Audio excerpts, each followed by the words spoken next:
এটা হলো রোবটদের স্কুল, কিন্তু এই রোবটটা আজকে সেই স্কুলে নতুন ভর্তি হয়েছিল। এরপর সে ক্লাসে গেলেই টিচার তাদেরকে বোর্ডের মধ্যে অনেক কঠিন একটা অঙ্ক করতে দেয়। তখন বাকি সব রোবটগুলো সহজেই সেই প্রশ্নটার উত্তর দিয়ে দেয়, কিন্তু এই নতুন রোবটটা সেই প্রশ্নটার উত্তর দিতে অনেক দেরি করছিল।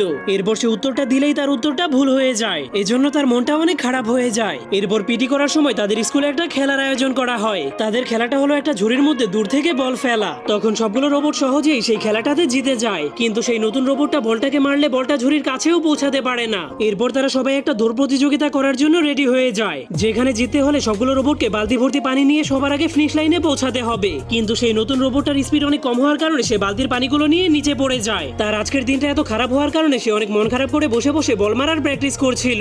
এরপরের দিন টিচার যখন তাদের ক্লাসের মধ্যে মানুষের বিষয়ে প্রশ্ন করতে শুরু করে, তখন একটা রোবটও সেই প্রশ্নের উত্তর দিতে পারে না। শুধুমাত্র সেই নতুন রোবটটাই মানুষের বিষয়ে সঠিক উত্তর দিতে পারে, যার কারণে সবগুলো রোবট অনেক অবাক হয়ে তাকে দেখতে শুরু করে দিলে সে অনেক খুশি